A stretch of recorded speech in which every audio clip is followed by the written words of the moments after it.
Réveille-toi, l'émission qui reconnecte à l'essentiel, présentée par Valérie Karchi, coach artiste de l'âme et conférencière, fondatrice de Wake Up and Smile. Très chers auditeurs, bonjour. Ravie de vous retrouver aujourd'hui pour ce nouvel épisode de l'émission Réveille-toi. Aujourd'hui, j'accueille un homme de cœur très inspirant. J'ai souhaité l'inviter aujourd'hui pour parler d'éveil, de réveil, autour de différents sujets qu'on va aborder pendant cette petite demi-heure ensemble. Et mon cher Bruno Hugues. Bonjour Valérie. J'aimerais t'accueillir ici pour... quand je t'ai demandé si ça te disait de venir dans mon émission, ouais. J'ai différents sujets à aborder avec nos très chers auditeurs parce que tu es très inspirant. Moi, tu m'as beaucoup inspiré dans ma vie et j'aimerais partager ça avec nos auditeurs. Et il y a une cause que tu portes actuellement et j'aimerais que tu nous en parles. Écoute, c'est un grand plaisir. Déjà, merci de me recevoir. En fait, je coporte avec le fondateur d'un collectif qui s'appelle Art for Tibet. Qu'est-ce que c'est que le collectif Art for Tibet? En fait, Mr. Chris, qui est un artiste contemporain, street comme peintre, dans un de ses périples en Inde, a eu l'immense bonheur dans son parcours de vie de tomber, de s'arrêter au McLeod Gange. Le McLeod Gange, pour ceux qui connaissent, c'est le village où vit le gouvernement tibétain en exil. Évidemment, lui inspirant, que je n'ai pas la chance de connaître. Donc je rêve d'y aller. Il se passe que moi, dans mon karma et dans mon parcours personnel, c'est pas encore venu. Ça viendra sans doute, je l'espère. Et donc le jour où Mr. Chris arrive dans ce village, il est confronté à un peuple en exil, avec ce que ça comporte d'exil, de gens qui sont sortis de leur terre, sortis de leurs histoires, sortis de leur fratrie, sortis de tout ce que nous, on peut imaginer, mais avec une conscience différente, puisque c'est une conscience tibétaine et c'est une conscience bouddhiste, où il n'y a pas d'appartenance, où les choses ne nous appartiennent pas, où les êtres ne nous appartiennent pas, et où en fait, ils rencontrent des gens qui sont tous extraordinairement inspirants, parce que dans l'extrême souffrance et dans l'extrême ils sont dénués à rien, ils ont presque rien, ils sont beaucoup plus souriants et beaucoup plus porteurs d'espoir et beaucoup plus porteurs de vie que l'immense majorité des gens qu'on rencontre en Occident ou en tout cas autour de nous, enfin, sans faire de parallèles qui n'ont pas lieu d'être. C'est pour tous les gens qui ont eu la chance d'aller en Asie et de vouloir recevoir ce que les Asiatiques te transportent, te transmettent, ce sont des pays extrêmement puissants. Bon, donc pour revenir à Mr. Chris et Art for Tibet, il s'est rendu compte qu'en fait, aujourd'hui, dans les années 2010, 2020, il y avait un peuple en exil. Que ce peuple en exil, c'était le peuple tibétain, et que l'année dernière, cette année en mars 2019, ça fait 60 ans que la Chine a exclu les Tibétains de leur terre, du Népal. Et que c'est une cause dont on parle peu, voire pas du tout, qui est connu des gens qui sont touchés par le Tibet, qui sont touchés par les gens dont la spiritualité, le bouddhisme, et qui sont conscients de ce qui se passe dans le monde aujourd'hui, en tout cas dans cette partie du monde, et en tout cas dans le fait qu'aujourd'hui, un peuple vit en exil, et qu'on en parle peu. Alors on n'en parle pas du tout, mais on en parle peu. Et en fait, Mr. Chris se dit, c'est pas possible que ça en reste là. Il faut que je fasse quelque chose. Et en fait, il a décidé, à toutes les dates commémoratives de l'exil du peuple tibétain en Inde, enfin dans le nord de l'Inde, puisque le McLeod Gange est situé juste au-dessus de Dharamsala, au nord de New Delhi, enfin de Delhi. Et en fait, il s'est dit, qu'est-ce que je vais faire? Je peins la rue. En fait, j'utilise mon art avec les murs, avec mes moyens, pour que je sois vu de l'extérieur. Et il a décidé que tous les ans, il allait faire venir des artistes contemporains, des peintres, des peintres de rue, pour habiller la rue de leur vision du Tibet et de leur vision de ce peuple en exil. Wow. Et ça s'arrête là, en fait. Okay. Il n'y a pas de volonté au-delà de celle-ci qui est d'utiliser l'art pour ce qu'il est, c'est-à-dire la vision de quelqu'un sur une thématique, sur une émotion, sur ce qu'il reçoit quand il passe dans un endroit. Alors là, je parle sans connaître le McLeod Gange. Donc je pense que ce que je transporterai dans un an quand j'y serai allé pour la première fois, puisque j'y vais en mars l'année prochaine, sera très certainement différent. Ce que j'en ai vu, des images que j'en ai vues, des reportages que j'en ai vus, des photos que j'ai vues de ce que les artistes avaient fait, c'est juste éminemment magique, puisqu'en fait, il n'y a pas de thématique, c'est de l'art pour de l'art. Oui. Il n'y a surtout pas d'objectif, ou en tout cas de volonté de diriger l'artiste dans un sens précis. Quand on fait parfois on demande à des artistes de travailler sur une thématique précise. Là, il n'y a même pas de thématique. En fait, Mr. Chris, il dit aux artistes quand il les rencontre, voilà, si tu es touché par le fait que ce peuple est en exil, bah voilà, fais ce que tu veux, fais ce que tu as envie de faire, je te donne tel espace, tu peins ce que tu as envie de peindre. On est sur du street art. Hein.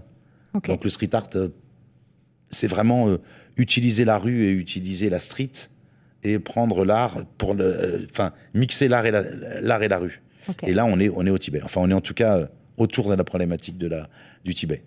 Voilà. Et c'est en fait, je connais Mr. Chris, je suis bouddhiste et le lien a été instantané. En fait, on s'est croisés plein de fois dans la vie avec Chris.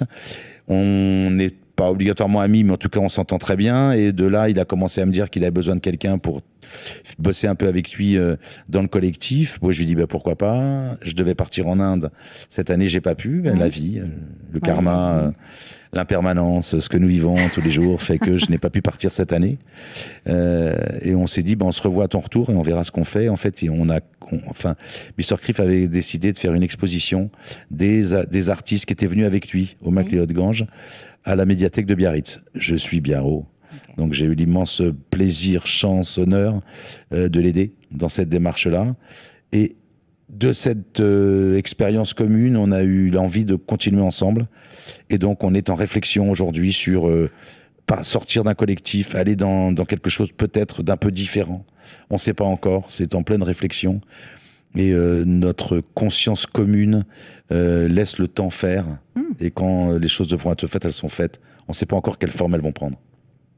Voilà. Ce qui doit arriver, arrive. Exactement. Sinon, en tout cas, c'est ne pas forcer, laisser les choses être, mais se donner les moyens qu'elles soient. Voilà. C'est important. C'est pas juste attendre. Parce que souvent, quand on parle de bouddhisme, quand on parle d'impermanence, quand on parle de laisser être, quand on parle de laisser faire, on a l'impression qu'il ne faut rien faire. Non, c'est absolument pas ça.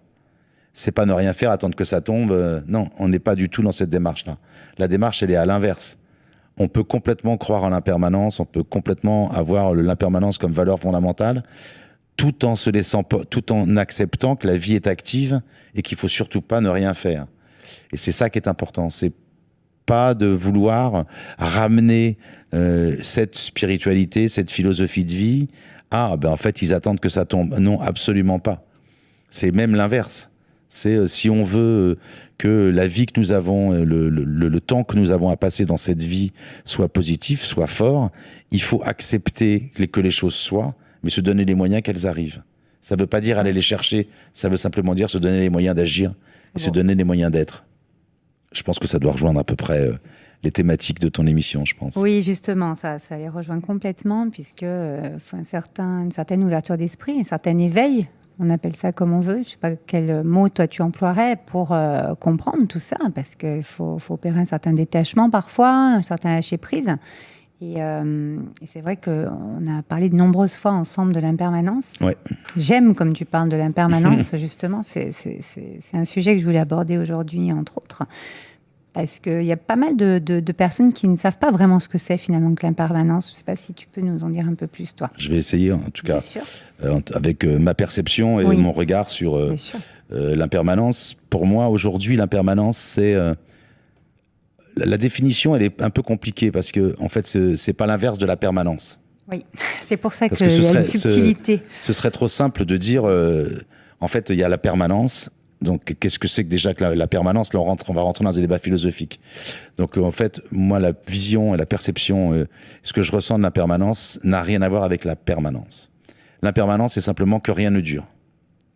La première conscience que j'ai eue de l'impermanence, c'est la première fois où j'ai été confronté à l'arrêt d'une vie de quelqu'un. C'est-à-dire que j'ai été confronté, je me souviens plus, j'étais dans la petite enfance, ou en tout cas je me souviens plus très bien à quel âge ça s'est passé, au décès de quelqu'un qui était dans ma famille. Je pense que je devais avoir une dizaine d'années, de mon grand-père de mémoire. Et je suis pas certain que ce soit ça. Hein. Et c'est pas très grave en soi non plus. Au fait que pourquoi il parle, pourquoi cette personne elle meurt, pourquoi il y a des gens qui meurent, pourquoi il y a des enfants qui meurent en fait. Mais on n'est pas dans le fait de le refuser, on est juste pour moi, à partir du moment où j'ai pris conscience que ça pouvait s'arrêter, j'ai pris conscience que les choses ne duraient pas. Ouais. Et à partir du moment où elles ne durent pas, il faut accepter qu'elles ne durent pas. Alors, ça a l'air simple comme ça. Ça l'est quand tu travailles, ça l'est quand tu l'acceptes, ça l'est quand tu es conscient, quand tu es en pleine conscience de l'impermanence. C'est-à-dire quand tu es en pleine conscience des périodes compliquées que nous traversons tous. Parce qu'il n'y a personne qui peut dire que tout est fluide. Non. Alors là, on est dans la plus grande duperie de la Terre. Appelez-nous, ceux qui... Oui, mais appelez-nous, puis venez nous raconter, parce que là, ce sera extrêmement intéressant que tes auditeurs nous racontent comment eux, ils sont... Et le fait qu'il y ait des périodes difficiles ne veut pas dire qu'on n'est pas heureux non plus. C'est un autre axe. Hein. Encore autre chose. C'est les périodes difficiles, c'est les périodes de questionnement, c'est les périodes qui peuvent être des périodes d'échec, que ce soit professionnel, que ce soit physique, même si c'est pas nommé comme un échec, que ce soit amoureux, même si je ne nomme pas la fin d'une histoire d'amour comme un échec. Pour moi, une histoire d'amour, dans son essence, elle est magique et elle dure. Même si elle s'étiole, elle a existé, donc par elle-même, elle se suffit. Par essence, elle se suffit, effectivement. Par essence, elle se suffit à elle-même. Elle n'a pas besoin elle n'a pas besoin de durer toute la vie. Non, puis si elle a été en pleine conscience, justement, elle elle a été dans l'instant présent, donc l'instant présent... Mais c'est pas parce que je pense qu'elle va s'arrêter qu'elle doit s'arrêter. Non, voilà. Faut faire attention à mes propos. Mes propos ne sont pas qu'il faut qu'une histoire d'amour s'arrête. Ce que je pense simplement, c'est que, pour moi, tout s'arrête à un moment donné. Ma vie va s'arrêter à un moment donné. Je ne sais pas quand, j'ai pas envie de savoir quand et je n'en ai absolument rien à faire. Là, tu parles de la vie. Moi, j'ai envie d'aller même mettre le curseur encore plus loin. On peut parler de la vie, de la mort, donc, oui. Mais on peut parler aussi des relations. On peut parler, ce que tu disais tout à l'heure, on peut parler d'une situation. Nous avons tel métier, puis non, on va changer à un moment donné. Tu vois, il y a des choses très ancrées dans nos sociétés là-dessus. Il faut garder son travail toute sa vie ou en faire aller 2 à maximum. Enfin, là, ça commence à changer, c'est génial, mais... Ça commence à bouger maintenant depuis une bonne quinzaine d'années, mais il faut savoir d'où nous sommes issus. On est quand même tous, en tout cas en France, dans un pays occidental, judéo-chrétien, où la judéo-chrétienté, dans ce qu'elle comporte, dans ce qu'elle nous transmet, et elle va nous le transmettre de manière indirecte ou directe.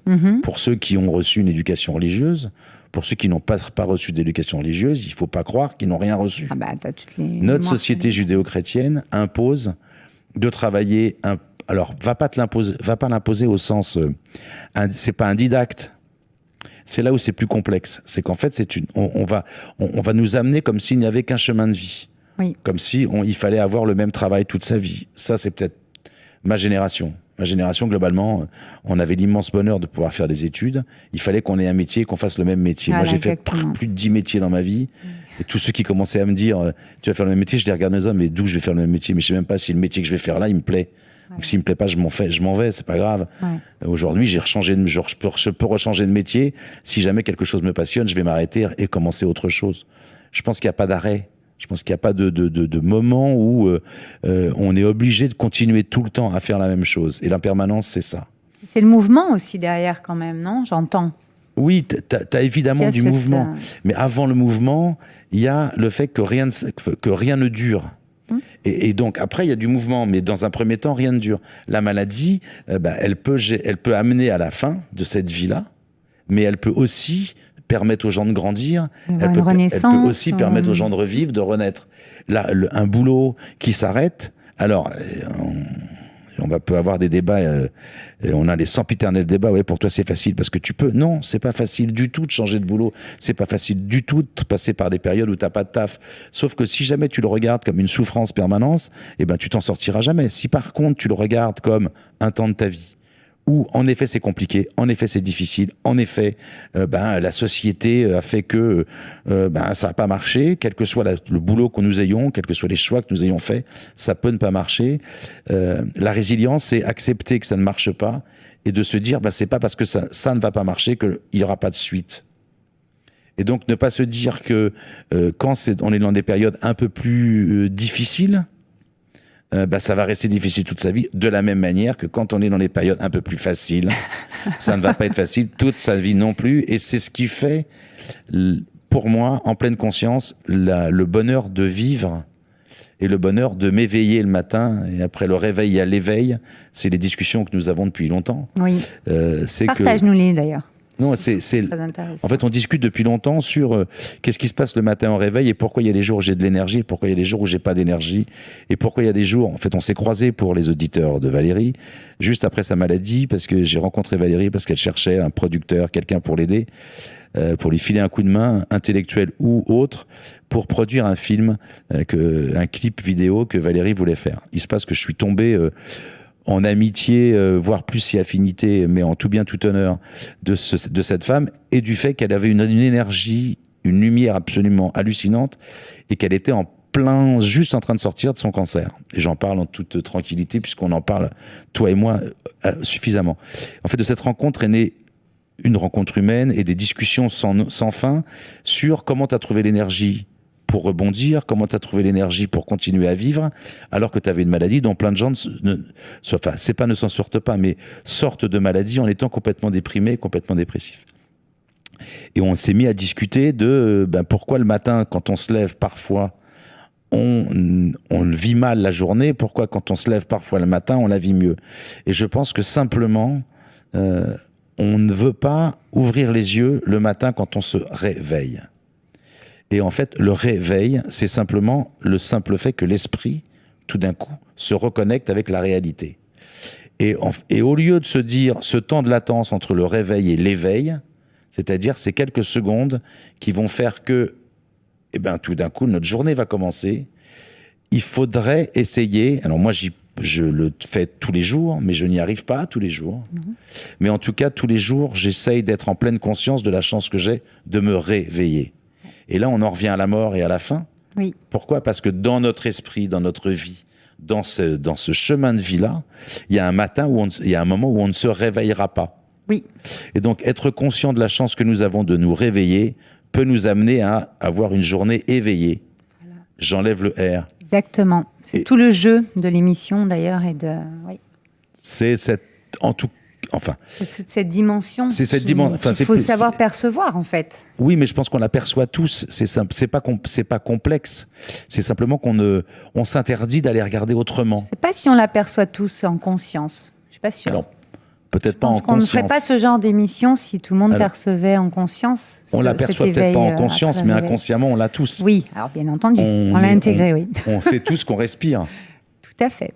On sait tous qu'il y a des gens qui n'ont pas de bras et de jambes et qui ne voient pas, et qui ne parlent pas, et qui ont des problèmes auditifs, et qui ont des problèmes de respiration.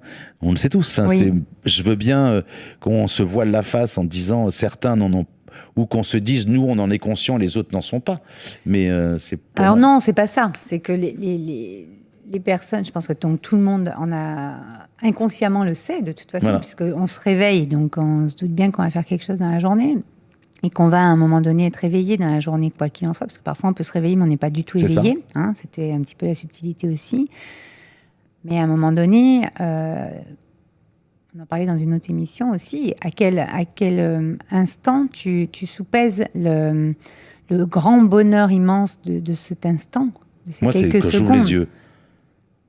Et en fait, on peut le maintenir dans la journée quand même. D'accord ? En fait, il y a une fois qu'on a vraiment eu cette essence-là, l'essence de la pleine conscience, et donc du mieux-être, et donc de l'impermanence, et donc de tout ce dont nous discutons depuis tout à l'heure, et des médecines douces, et de la chance que nous avons d'être autour de ce studio, d'être accueillis par des techniciens, par des gens adorables qui nous accueillent, et de pouvoir parler, c'est déjà une chance gigantesque. Exactement. C'est-à-dire que c'est déjà quand on travaille, quand on essaye d'être en pleine conscience, c'est simplement de ne pas rejeter, de ne pas rendre facile ce que nous vivons à tout instant.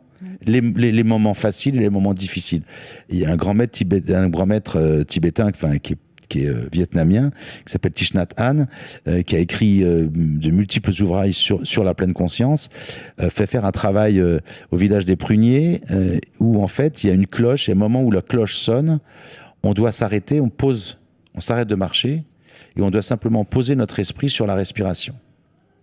Et ça, on peut le faire à n'importe quel instant de la journée.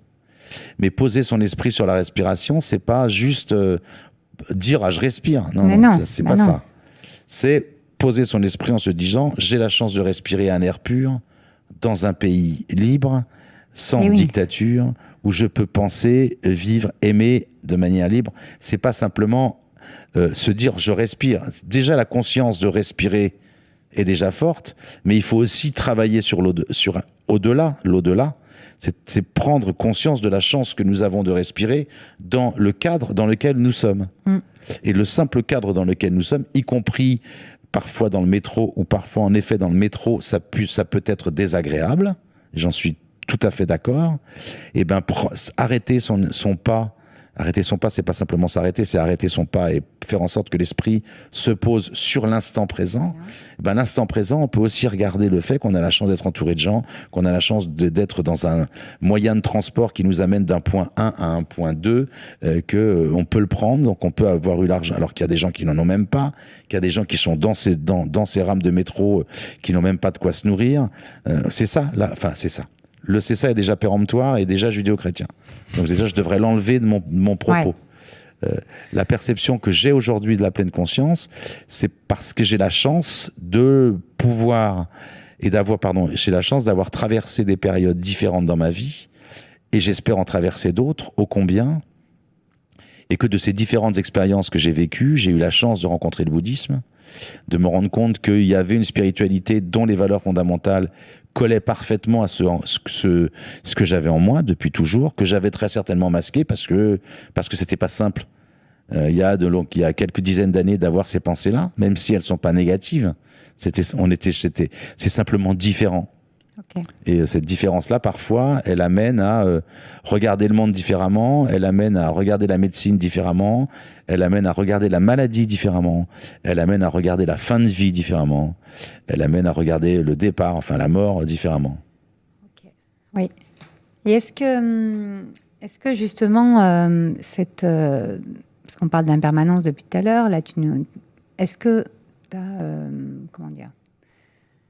vraiment... tes épreuves t'ont permis vraiment d'avoir cette profondeur encore décuplée ou pas? Complètement, je pense que c'est... Il y a eu des déclics quand même à des moments. Il y a eu un déclic. Comment ça s'est passé en toi? Parce que les personnes qui traversent des épreuves ou qui essayent d'avancer comme ça, enfin, on est tous en chemin, hein, à un moment donné, pensent toujours que chez l'autre c'est plus facile ou que... Tu vois donc... Non, mais non, c'est pas... Alors, à titre donc très personnel, donc je vais raconter un tout petit peu. En fait, j'ai eu l'immense bonheur de rencontrer le bouddhisme dans ma plus grande histoire, dans l'histoire d'amour qui m'a le plus fait souffrir dans ma vie. Okay. Donc c'est quelque chose d'extrêmement intéressant, c'est que cette femme qui m'a permis de découvrir le bouddhisme est la femme qui m'a le plus fait souffrir. Mais ça, c'est pas important en soi. Ça fait partie de la vie. Aujourd'hui, j'en retire quoi? J'en retire l'immense bonheur d'avoir rencontré le bouddhisme. Mais je pense que le bouddhisme était en moi depuis très longtemps. Oui, et que j'étais simplement prêt à recevoir le bouddhisme à ce moment-là de ma vie, dans cette structure d'esprit où j'étais. Avant, c'était trop tôt. Après, c'était non, parce que j'aurais loupé la marche. Et la chance que j'ai eue, c'est peut-être d'avoir le cœur suffisamment ouvert pour recevoir cette spiritualité, d'avoir eu la chance de faire quelques psychothérapies pour faire passer quelques pilules qui étaient un peu complexes à passer. Il n'y a pas objet d'en parler là, mais tout n'a pas été fluide et tout n'a pas été facile avant ou même après ma rencontre avec le fait que j'ai rencontré le bouddhisme. Il se passe que quand j'ai fait cette rencontre-là, dans cette période-là de ma vie, tout était ouvert. J'avais vraiment ouvert mon esprit à autre chose. Et ton cœur, tu disais, parce que moi j'entends aussi l'ouverture du cœur, là. Oui, tout ça c'est le cœur, tout ça c'est la même... tu mets l'esprit, tu mets le cœur. Pour moi, okay. tout ça c'est de la même... ça fait partie de l'essence. Pour moi, ça fait partie de l'être. Alors on met l'esprit, on met le cœur, on va mettre des mots. Non, après, mais ok. Chacun va l'exprimer différemment. T'as les gens qui vont partir du cœur pour aller vers l'esprit, les gens qui vont partir de l'esprit pour aller vers le cœur. C'est une expression complètement différente. En tout cas, c'est une ouverture. En tout état de cause, c'est une ouverture. Et de cette ouverture, j'ai eu la chance de rencontrer des gens dans le bouddhiste, d'aller dans des centres, dans le Massif central ou dans le Périgord noir, et que en fait, je me suis, à chaque fois que j'arrivais dans ces endroits, j'avais l'impression d'être à la maison. Et donc c'est assez bizarre hein, quand à 40 balais, 45 balais, tu prends ta voiture, tu vas passer un week-end. Tu vas où? Je vais près de Sarlat. Ouais, Sarlat, c'est super beau, c'est top. Périgueux, Sarlat, c'est un pays absolument magnifique. Mais sauf que, en fait, tu arrives et là, l'endroit dans lequel tu arrives, c'est un centre bouddhiste et tu te poses plus la question, tu es. Et en fait, c'est très impressionnant la jonction d'esprit et d'âme qu'il y a quand tu te retrouves à la maison. Et même si parfois tu t'éloignes de la maison, tu y reviens. Et même si parfois tu n'es plus à la maison est toujours là. Et tu retrouves le territoire et tu retrouves ce que nous sommes, en fait, l'essence de ce que nous sommes. C'est une chance de vie énorme hein, de pouvoir se dire j'ai rencontré ma maison. Exactement, mais complètement d'accord. C'est vrai que l'émission, nous, on parle de reconnecter à l'essentiel. Oui. C'est ça pour toi? Oui, je pense que c'est déjà pour être reconnecté, il faut avoir été connecté. Je ne suis pas certain que j'ai été connecté avant de rencontrer le bouddhisme. Donc c'est déjà une force de se reconnecter. Oui. Je pense que je me suis connecté enfin à moi. Je pense que j'ai accepté enfin de regarder différemment. J'ai accepté enfin qu'il n'y ait pas de violence. D'où le fait que je suis touché quand j'arrive dans le studio par déjà le fait que c'est une radio médecine douce et que c'est doux. Je pense que c'est sans que ce soit l'inverse. Il n'y a pas de violence, il n'y a pas de douceur. Il n'y a pas de douceur s'il n'y a pas de violence. Et en fait, ça m'a très clairement connecté à moi, connecté à mon être, connecté à mon centre, connecté à mes émotions, accepter que je ressentais des choses, accepter que je pouvais voir, ou en tout cas ressentir un certain nombre de choses chez l'autre, sans que ce soit péché, sans que ce soit quelque chose de négatif. Et j'ai même encore aujourd'hui, dans ma construction permanente, j'essaye de trouver l'expression qui va parfaitement avec ma pensée. Je trouve que quand bien même je maîtrise correctement le français, j'essaye en permanence d'aller chercher le mot juste pour que l'expression que je vais donner ou que je vais transmettre ou que je vais expliquer de la pensée qui est la mienne à un instant T est vraiment celle que je pense. Parce que la problématique de notre société... mais pas au sens c'était mieux avant, parce que c'était pas mieux avant du tout, je rassure ceux qui n'y étaient pas, c'était encore pire, on pouvait pas se parler, il n'y avait pas de studio, il n'y avait pas de téléphone, il n'y avait rien, on se parlait mais c'était différent. Je fais surtout pas partie de ceux qui sont malheureux de l'ancien temps, surtout pas.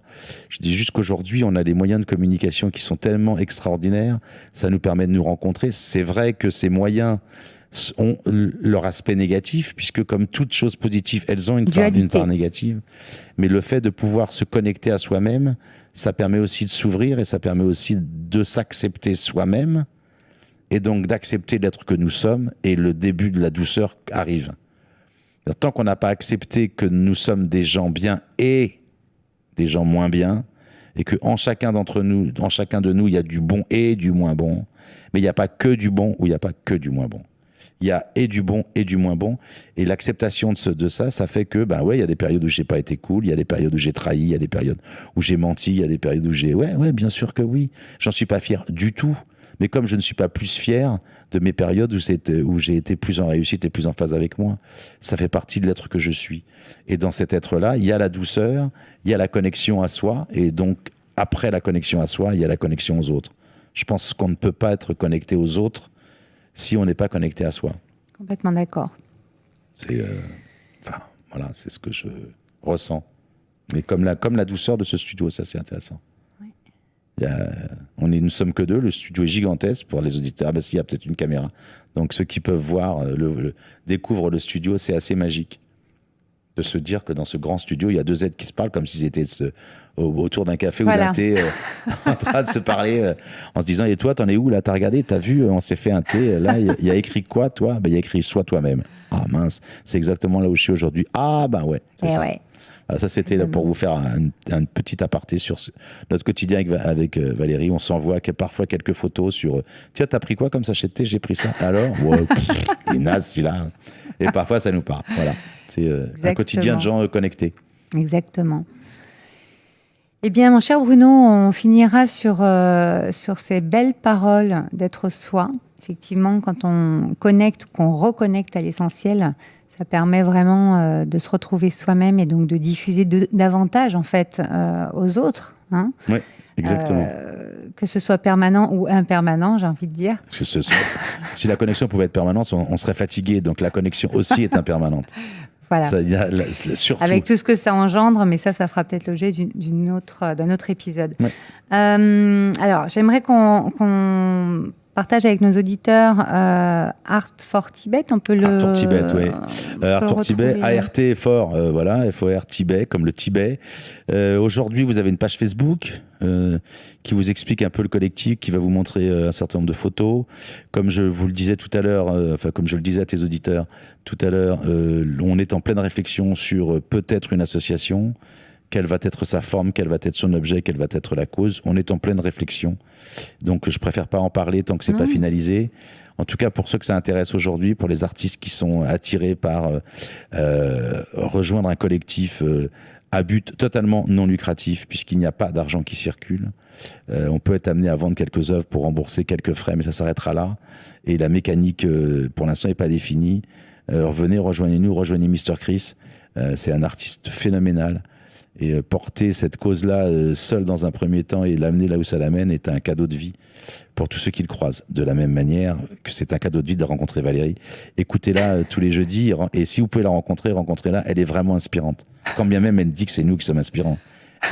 C'est elle qui nous inspire, souvent. Oh, merci beaucoup, Bruno. Merci à toi et merci à vous tous. Merci. À très bientôt. Je vous retrouve la semaine prochaine. Au revoir. Réveille-toi, l'émission qui reconnecte à l'essentiel, présentée par Valérie Karchi, coach artiste de l'âme et conférencière, fondatrice de Wake Up and Smile.